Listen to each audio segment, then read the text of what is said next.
The only problem in doing a study weekly is that you can't be here every week, or at least some people can't. And when you miss one, it's hard to catch back up. So that's why I give you a handout so you can kind of. Now, the reason I say that, when I took the course in seminary, I had to miss one class, and I really didn't want to miss. I very seldom miss class because I was one of those students that wanted to learn. I wasn't there just to get the credits. I actually wanted to learn something. And I missed the class, and I asked one of my buddies, I said, could you take notes? Yeah. I said, good. Well, I saw him about 3 or 4 days later, and I said, did you get a good copy of notes? He said, yeah. And this is no joke. He handed me a piece of paper about this wide, about like that. And he had written so tiny, and I didn't wear glasses then, but he actually had front and back notes. And if you could look at them, you could actually see he had notes, but it was so small. And I said, message to self, never ask him to take notes. And second thing, and then I asked another guy who knew him if he would, this is my notebook, if he would interpret his notes. So anyway, he handwritten the notes, the notes out, made me a copy, because he missed too. He said, that's the craziest thing I've ever seen. I know. And I said, never ask him again, because he writes in miniature instead of a language. So anyway, yeah, this is my original from 1985. And sometimes I can't read it. I handed it to my secretary, and then I made some of these copies. And she said, did anybody ever tell you don't write very well? And I said, you hurt my feelings. She said, no, I'm not trying to be critical. It's just, I can't read it. I said, well, a lot of it's Greek, which is not. But anyway. All right, let's pick up where we kind of left off last week. I told y'all to do your homework. Did any of y'all take those scriptures and stuff? All right, turn over in your notes to that page. And I'm jumping ahead for a reason.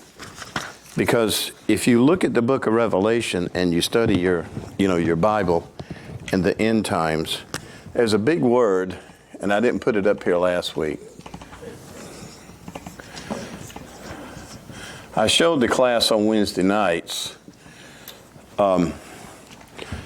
eschatology, all right? It comes from two words. This last part means to study, the O-L-O-G-Y, a study of. And then this word here, you have to put an N on it, and I'll do it for you. Teach you some big words you can put on your eschaton, which means end times.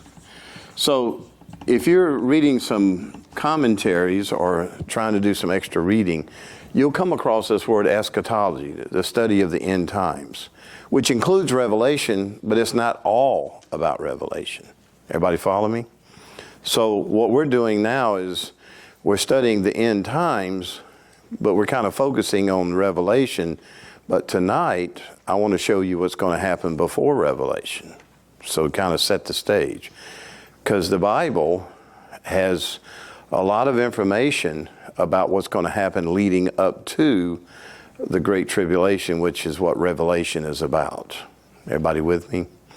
So this is kind of the study. So if we had a timeline where this is the beginning of time in Genesis, and we come along here, and of course Christ comes to the earth, and then he leaves, and we're out here somewhere around, we're at 2021 last time I checked, and we're moving along. Somewhere out here is going to be this 7-year period called the Great Tribulation, and like I said, there's two events that's going to happen. The rapture, which takes the church out of the world before the wrath of God falls. And then the second thing is the second coming, or his actual return. Those are the two big events that the Bible points to. Now, that being said, all back here, there's some events and things the Bible talks about that Jesus says we can look for to let us know this is fixing to happen. You follow me? So we don't have to be caught blind. We don't have to be caught without information. In fact, he told his disciples that. And I want you to turn to Matthew 24 real quick, and because they're just like us. They had questions, okay? And Matthew 24, and somebody look up Mark 13. Because it's very similar to Matthew 24 has more information. Mark 13 also has some information.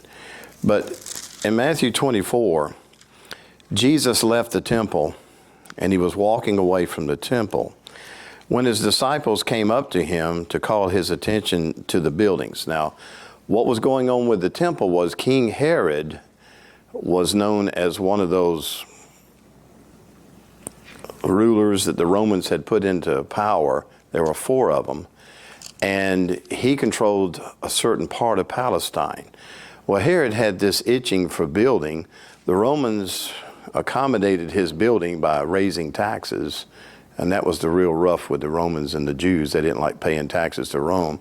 So Herod was building a lot of things, and one of the things he wanted to do with his family tree being connected with the Jewish nation was to make improvements on the temple that was there in Jerusalem. Now, that temple that was reestablished about 400-something years before Jesus came, but it was not totally complete. So about 30 years later, Herod decides we're going to do some improvements. We're going to put it back to the days of Solomon. So, of course, he hired workers, he got the materials. So it was in the process of being remodeled and restructured because it'd been that way since 400-something years before Jesus. And so he wanted to have, kind of in his, reputation as one who built God's temple, or at least got it up to par. So Jesus is across the way at Mount Olivet, looking at the temple, back in chapter 23. And in verse 24, it says, as they were walking away, his disciples came up to him to call his attention to the buildings. Do you see all these things? Jesus asked. I tell you the truth, not one stone will be left on another, and every one will be thrown down. So he's looking ahead when the temple's going to be destroyed. Now, let me go back to right here. Now, when we get into Revelation, you'll see all this fits together like a puzzle. I'm the kind of person, connect the dots. Just don't jump into Revelation without building a foundation. Remember, I told you that last week.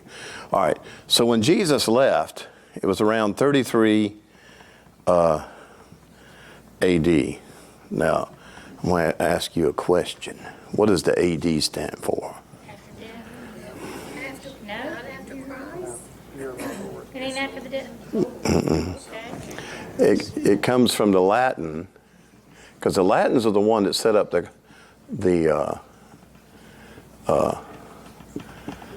Domini. Anno Domini. You get our word annual or year, right? Our English word. Domini is a word for Lord or ruler or king. So Anno Domini is Latin, and it means in the year of our Lord.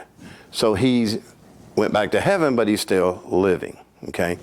So what does BC stand for? It's on this side. Now, you don't want to answer it because I ain't going to be wrong. I told you there's no wrong answers. The only way you're going to learn is being a deficit mind. Well, there you go. You got it. So it wasn't no trick question, okay? All right, so that's before Christ. The liberals, and those, remember I told you this morning, the descendants of Cain, who came through the descendants of Noah, because guess what? Cain and him got wiped out. But here's the thing. The people who hate us, hate Christ, do not want the world's time in Western civilization to be continually based on Jesus Christ, because the Catholic Church established this centuries ago. So the whole Western hemisphere, or the Romans and Greeks, including us, descendants, we base our time on the person of Jesus Christ. Before he was born, events that happened before that. When he was born, starts a new calendar and the year of our Lord. So what have they done in the academic world? They've taken it out and replaced it. And it's only been in the last probably 2 decades they started doing this. And they did it very subtly. And here's what they did. They come over here and made up a term called BCE, and then after for the time period here, they changed it to CE. And you say, well, that looks similar. What does it stand for? Well, they had to have justification. So with their archaeology and their research and artifacts and stuff, they came up with a decision that the Roman calendar, you're going to like this, is all 4 to 6 years.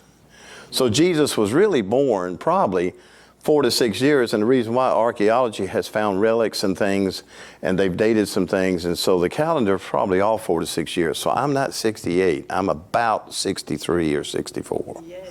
How's that sound? I told my students that in college, and they said, yeah, right. Well, if you got to correct the calendar, I got to correct my birthday. Is that correct? So I'm younger. Yeah, we all get it. You all got it. We can choose 4 to 6 years difference. But the only trouble with that now, I'm on Medicare and Social Security, and it's kind of a little bit cheaper doing that, and I have to go back, full-time work. Anyway, all right. This here stands for before the common era. You don't see Jesus anymore. The common era. So that would be for this time period, everything what we call before Jesus, they changed the name before the common era. ERA, which means time. All right, y'all with me?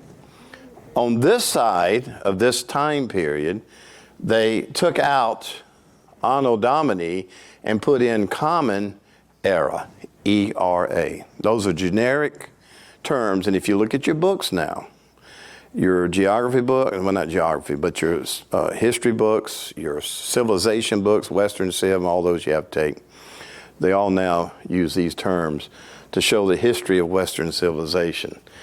And Christ is not in it. And that was deliberately done.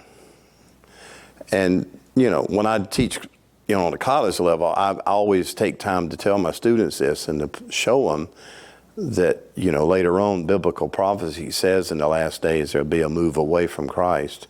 And the world for over 2,000 years has been dated this way, at least Western civilization. The Japanese, the Chinese, others in the world, Hindus, they have different calendars anyway. But I'm talking about for our civilization and, all the way back to the Jews and stuff, is like this. Now, the reason I bring all that in, the temple in Jesus' day, Herod was rebuilding it, and the disciples had some questions. So as Jesus was sitting on the Mount of Olives, or Olivet, the disciples came to him privately, and they said, tell us, when will this happen? And what will be the sign of your coming and the end of the world, or the end of the age? They're just like us. Most people are curious enough to know. Well, I take that back. It's not only curiosity, but they know something's going on, and they all sense that, most people, that somewhere down the road, this horse and pony show is coming to we can't go on like this. At least there's some people who think that. But we've gone on like this for almost 2,000 years, or over 2,000 years. So, and really since the days of Noah, we've longer than that. But the point I'm trying to get you to see is these disciples had the same questions, okay? So they're asking for signs. What can we look for? What can you and I look for to know that it's getting close? Well, Jesus answered. He says, watch out that no one deceives you. He says, for many will come in my name, claiming I am the Christ. Back in the 1980s, when I first got started, I did a little research, and back then I used to read the papers a lot more than I do now. I can't think last time I actually bought a paper and read it. There was I did some research, caught my interest, because there was a big article on the number of people claiming to be Jesus Christ. How many do you think it was? That was in the 80s. Worldwide. How many? Just take a stab at it. Be like O.J. Simpson and take a stab at it. Do what? Y'all call it that? I'm trying to keep y'all awake. I don't want to be boring. Do what? What'd you say? 500. 500. And how many? 1,000? Yeah. Estimates were 5,000 plus people claiming to be Jesus Christ. The Jews have right now several rabbis who they claim to be the Messiah, which they don't claim to be Jesus, but Jesus is the Christ, or Jesus is the Messiah, because that's what Christ means, Jesus the Messiah. They don't acknowledge him as their Messiah, but there are those who are claiming that Emmanuel has come back in one of those rabbis. And you can Google it and see who they are. They got their names and everything. So there are a lot of people. Reverend Sun Young Moon with the Moonies claimed that God sent him to start a new religion because Jesus had failed by getting crucified. So the Moonies, Reverend Sun Young, he's dead now. But anyway, he claimed that his reason for existing was to take the place of Jesus Christ and do it the right way, which he stole millions of dollars from stupid people who thought he was some kind of Messiah or whatever. Now, Jesus said that. He says, you will hear of wars and rumors of wars. Now, I Googled that as recently as I think last night or sometime just to see. At one time, it was up in the 70s. I think now major conflicts around the world is somewhere around in the 50s. But that's not if you don't count all the little tribal warfares in Africa, places like that. See, they never get into the media. We never hear about a lot of these wars. But if you go back and trace, and you're going to like this, if you go back and trace the world wars and the increase of wars, probably in the last couple of 100 years, we've seen the escalation of warfare, on a large global scale. With the rise of communism and other groups. And this next statistic really got me. America, 93% of the time that we've been in existence as a nation, from our founding to now, 93% of the time we have been at war with somebody. Go Google it. We're the most warring people in the history of the world, other than the Romans who preceded us. We're at war with somebody all the time, or either supporting a war. Check it out. There's only been like 2 decades out of 200 plus years where we've been at peace. We've always had. Now, why do you think that would be? Military-industrial complex. Yeah, the Romans did it. We just know how to do it better. That's a sad commentary on, and they tell us if you have a strong military, you can make peace. Well, yeah, if you hammer the other guy in the head, but you got to hammer a lot of people in this world, You can Google that too. That's one thing about the internet now, and you can get some good resources. Can't believe everything on the internet. That's a quote from Abraham Lincoln. But I saw that on the internet. Abraham Lincoln quoted, "You can't believe everything." I love this job. But anyway, let's go a little bit further. He said, such things must happen. He said, do not be alarmed, because such things must happen, but the end is still to come. Nation will rise against nation, kingdom against kingdom. There will be famines and earthquakes in various places. Now, the famines always follow wars, but there can be other things that trigger famines. Disease. Right now, they say that, and y'all probably seen pictures of this, there's thousands of ships out on the ocean waiting to dock, and they have nobody to offload them. So we're facing some major shortages in the near future. Already the car industry is, because of shortage of chips, there's certain vehicles the inventory's dropping, and they can't get them replaced quick enough. But when you start upsetting your food chain, then people will go hungry. There's a big thing pushed right now for survival food. The military calls them MREs, but the survivalists are actually getting filthy rich on spooking and scaring people that there's a famine coming because of supply chains. And we just saw that last year. I mean, how many of y'all went out to the store and toilet paper of all things? Think about that. You can't eat toilet paper, but everybody had to have it. My thing is, if you're not eating, you don't need that. It's hard to find Pop-Tarts. Is it? Yeah. I don't know about that. Juicy packs. Yeah. You can't find them. If you go to the grocery store, you can tell where the shortages are, because I went to Food Line the other day and there was one whole section, stuff was gone. And I was over at Kroger and that whole section was gone. There's a certain tea that I like to drink just for, because it's low in sugar. It's Arnold Palmer sugar. Low tea drink with mixed lemon and stuff. It's good stuff. You can't find it. Whenever I find it, I buy a bunch of it. So I'm creating a shortage. But that particular brand, now everything else connected to it you can get. And I've asked a couple of store managers as I was checking out, I said, hey, why you don't have that? We just can't get it in, But, famines will come. But then it says earthquakes. Now, someone said, well, last week in the Low Country, they had 3 or 4 earthquakes, Well, that's not so much what Jesus was talking about. Now, let me preface that by saying this. When this was given, when he gave this thing to the disciples about the earthquakes, the word various, the King James Version has diverse. The original word that's in that original language talks about places all over the world.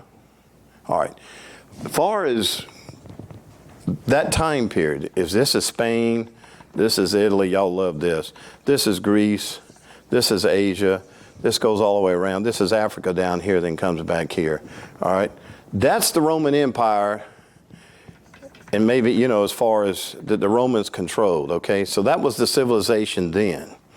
To them, if you got out here, you went off the end of the world. They still believe you could go off the end of the earth. So their scope of how big the world is was limited to what they knew.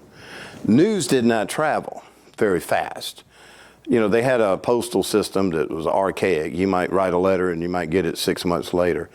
No television, no social media, and saying like so to get information that they're having an earthquake in Spain, it may be years later when you hear about it. You might hear it through the military, because the Romans had military people stationed all over the place.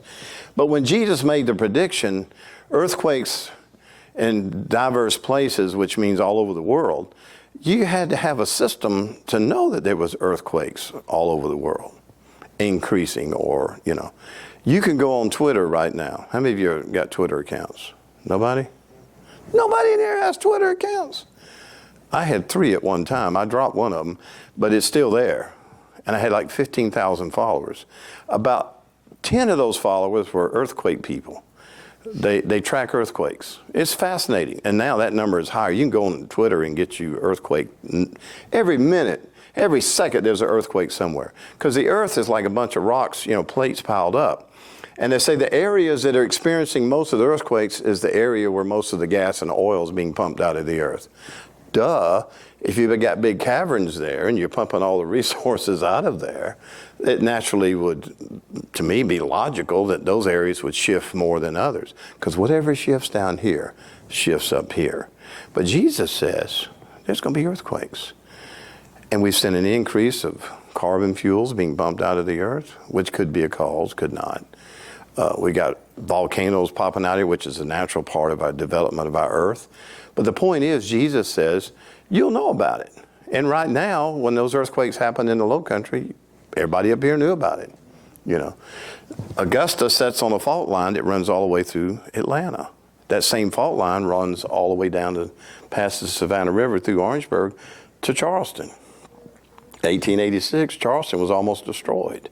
Stone Mountain got there because there was a big earthquake one time. All the hills over here in North Augusta and across the river, all the granite that you see is when the plate shifted. So we're sitting on a fault line that can reactivate itself.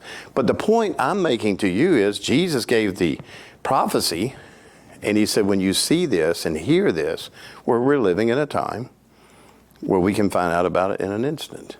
And it's like the guy said, one guy I read, he said, it's not so much that we've got more than we do, it's just that we know how to report them better. We've got instruments, seismograph, all that stuff. We didn't have that before.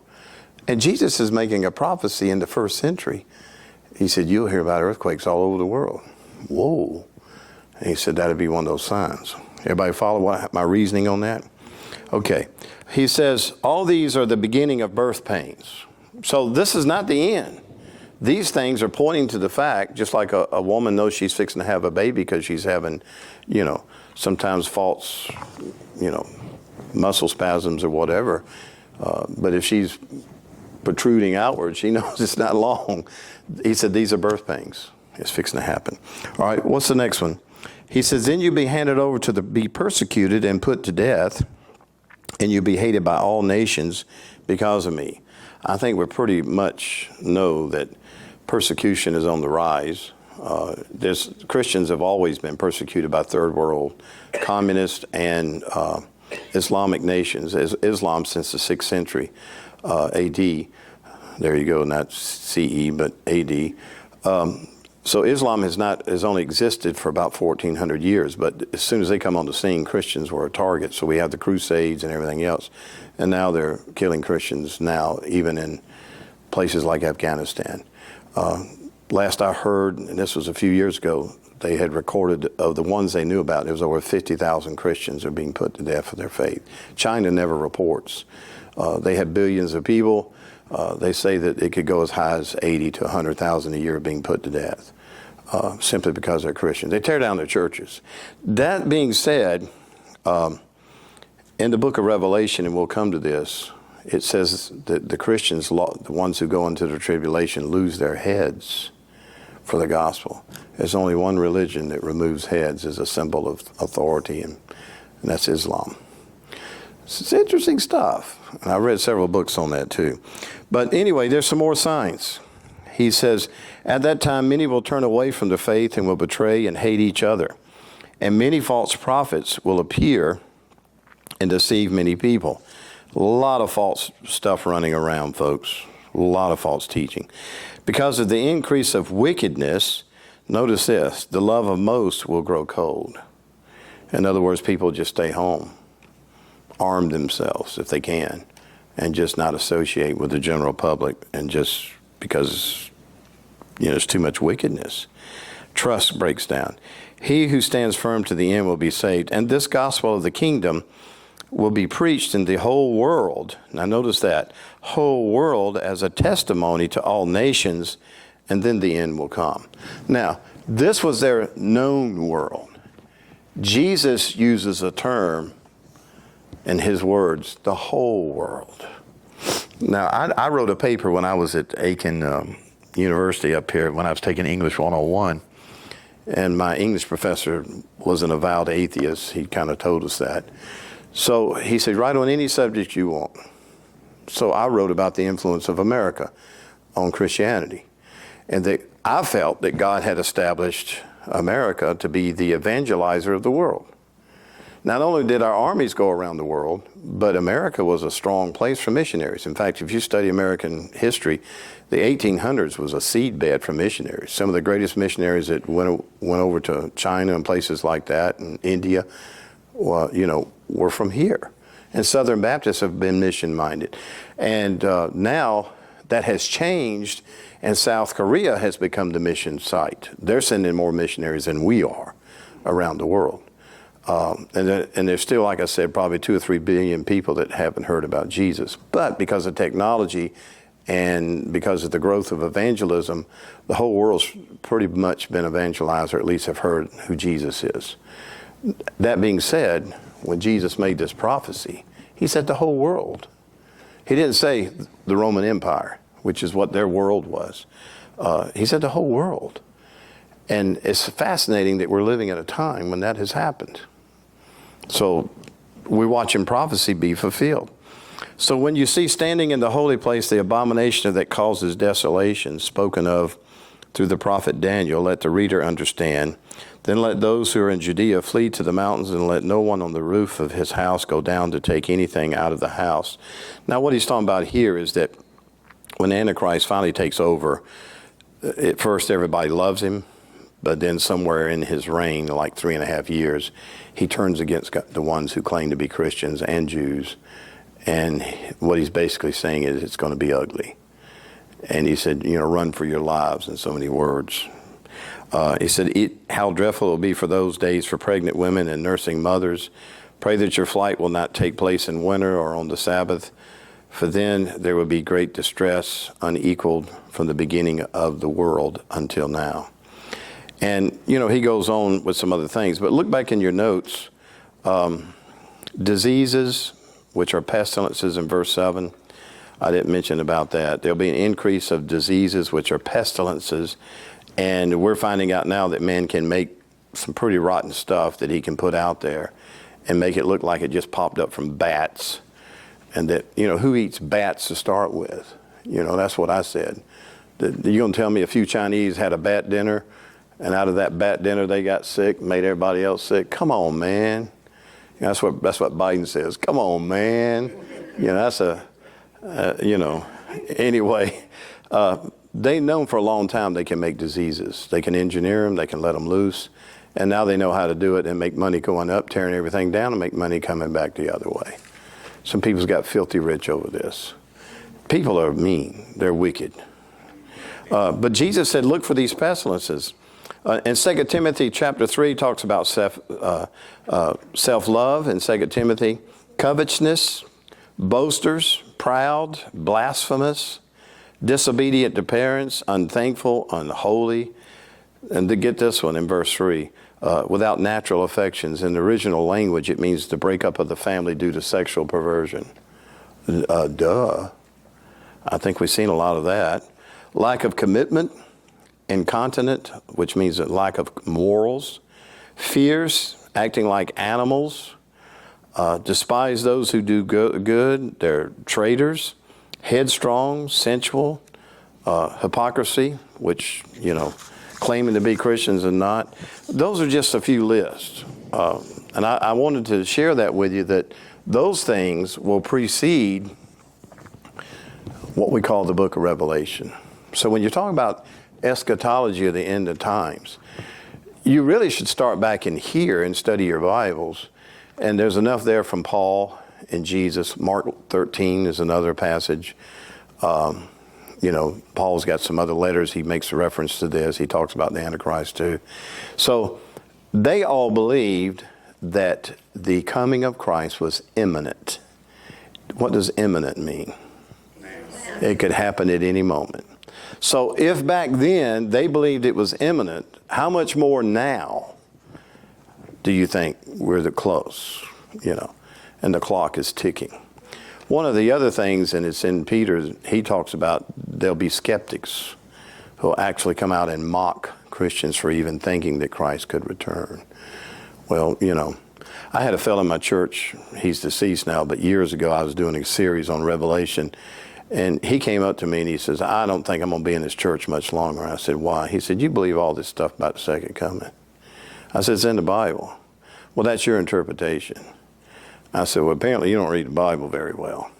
I'm just like a news reporter. I can just only give you that's in the, if you don't like what's in, take it up with the editor, who's God, But he was a snob anyway, and he just wanted him, how can you say it, old men, it was miserable. And and he needed to get saved. That's what he really needed. And I think he'd been fine. But anyway, all right, let me stop for a moment, see if you have any questions. Anybody got any questions on what we covered so far? Am I going too fast, or y'all okay? So everything you just got through telling us is going to happen. We're going to witness that. Yes. Those things are ongoing now. Now, let me explain something else to you. When Jesus went back to heaven, Herod kept building the temple. Everybody with me? The Romans were in power. Now, the Romans were overtaxing the Jews, and they were building aqueducts. In fact, that's probably why they got in cahoots with the Jewish leaders to kill Jesus and crucify him. There's some movies that's been made recently from some, I don't know where they get their sources from, but there's been some Christian movies made recently, and I watched them, and I read a couple of books the movies were based on. And they say that politically, the Romans were wanting to develop, if this is the Holy Land, you got the Sea of Galilee, Jordan River, and here's Jerusalem, okay? Well, this landmass through here was a bridge from the European area down to Egypt.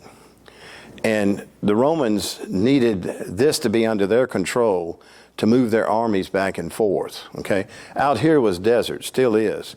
And to be able to get over to this part of the world, which they did, the Romans traveled these roads and built roads this way, this is what they call the Fertile Crescent. There are a lot of rivers, it's fertile land, but from here all the way down to Egypt on this side of the Jordan River, they couldn't travel. So this was a key. In fact, there's a road that if you've been to Israel, it's called the King's Highway. And that's why it's called the King's Highways, because the Egyptians would march through it, the Assyrians who lived before the Romans, the Babylonians, when they came from over here and attacked Jerusalem, this is how they came. It's shorter to go this way, but they marched their armies here because they had resources. So the logistics. And if you look at the world from space, and you imagine where Jerusalem is, God singled out the center of the earth where all the empires would come through to send the gospel. They didn't have television back then. They had no printing presses. That wouldn't come for another 1,000 and something years. So how do you get the gospel out? You let Jesus be crucified on a hill. The message of salvation is here. The Romans had the language, they had the roads, they had the resources, and the Holy Spirit spoke through the church preached. When the Romans started persecuting the Christians, they all scattered through the Roman Empire. Everywhere they went, they took Jesus with them. Read book of Acts. Okay, you got me?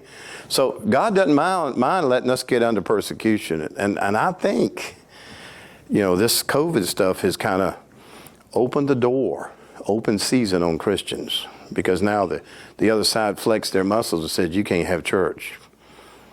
See, that's a First Amendment right. They can't tell us. If we want to go to church and we get sick and we die, that's our business.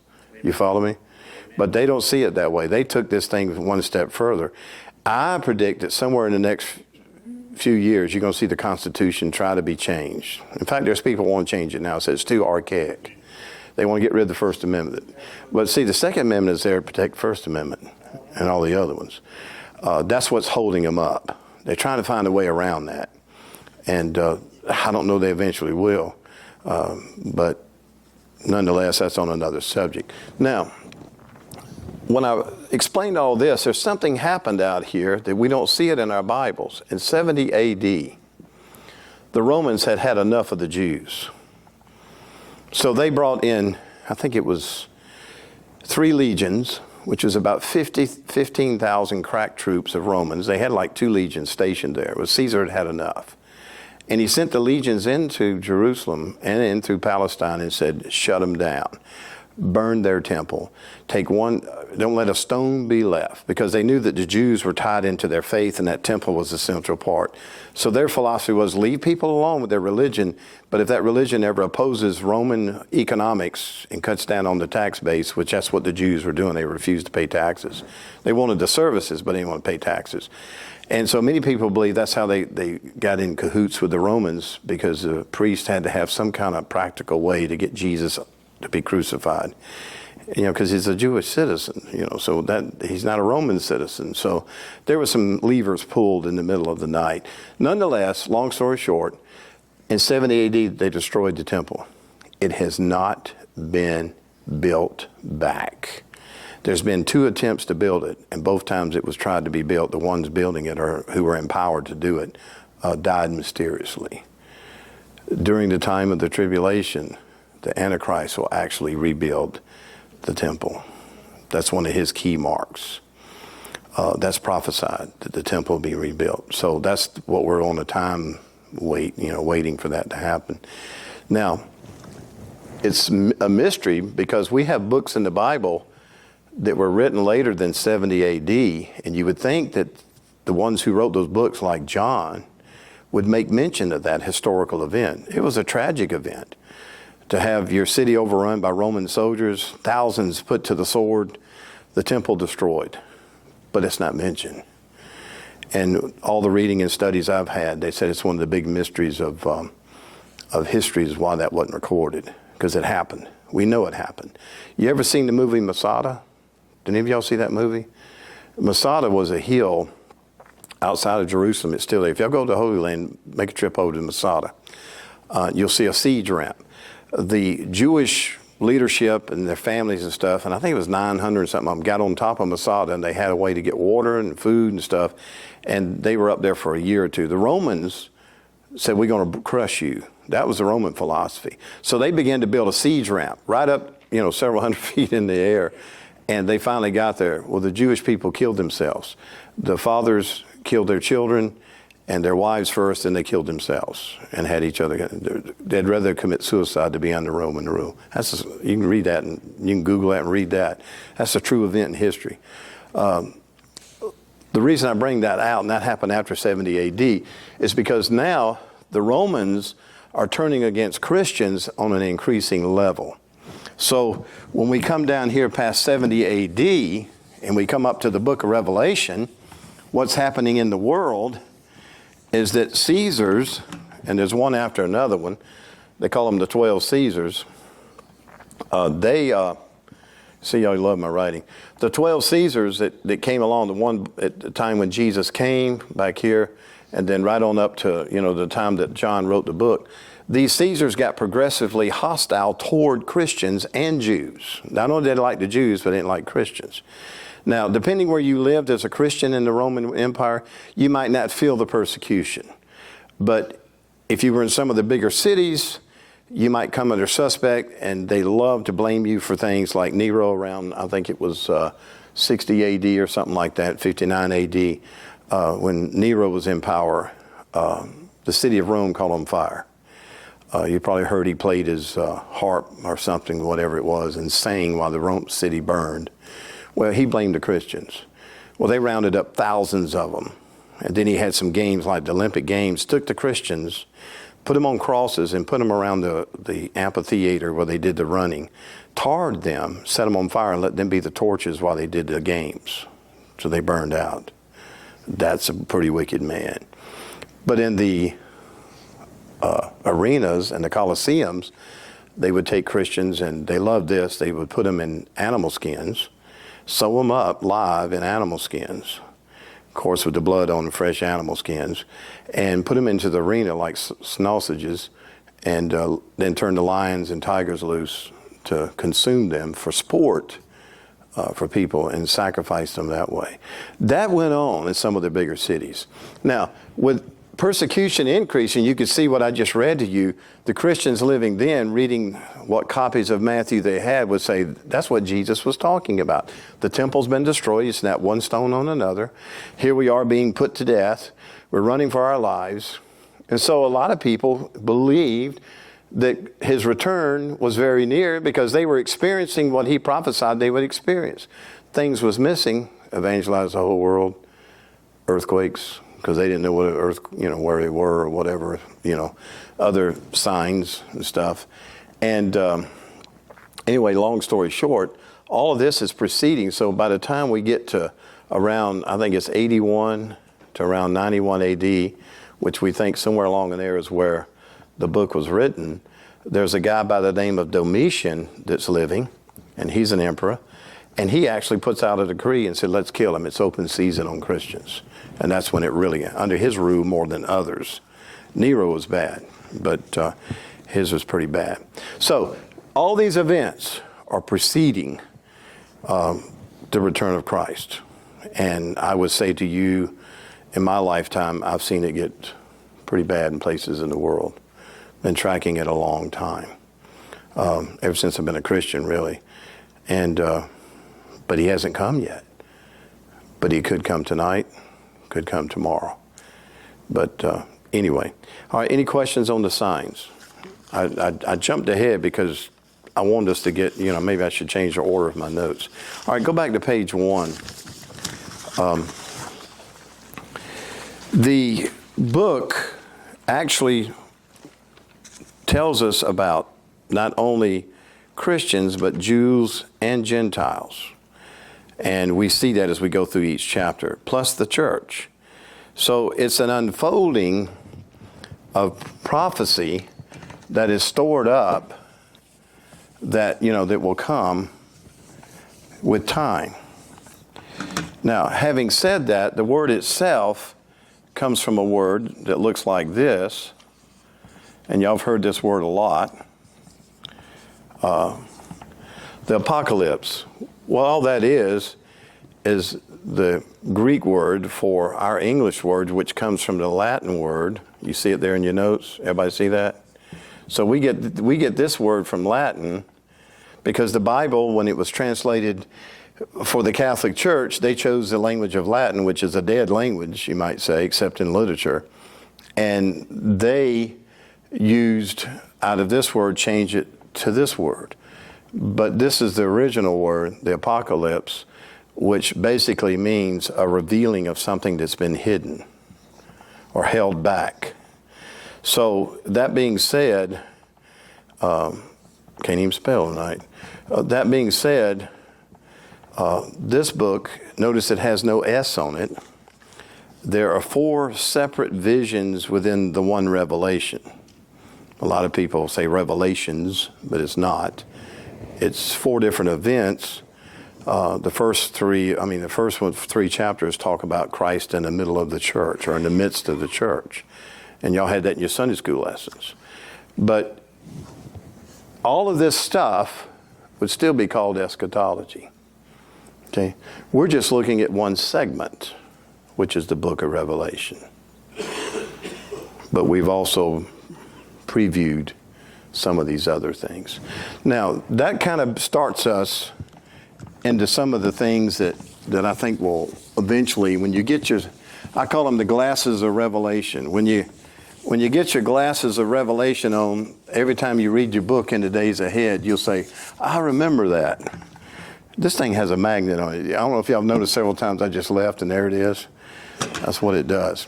All right, let me draw an illustration. If this is the book of Revelation, and I'll just call it Rev. Can we understand that? How can we understand that? Is there any methods or any questions we can ask so that when we actually start reading Revelation, so when we approach it, that will give us understanding? Well, when we look at people who are much smarter than I am, who are brighter theologians than I am, they approach the book of Revelation from several different angles. And this is where y'all hear different things. And just like, who was it you was talking about in the book of prophecy all the time and trying to figure out, they're always going to conferences and books. And you said somebody was doing that? All right, so here's some principles, okay, of what you've got to consider. When you interpret the Bible, and this really goes for the Old Testament as well as the New Testament. Principle number 1, and this is not in your notes. I got some other things there I'm going to bring out. The first one is that prophecies are presented in the Bible, and we have to remember this,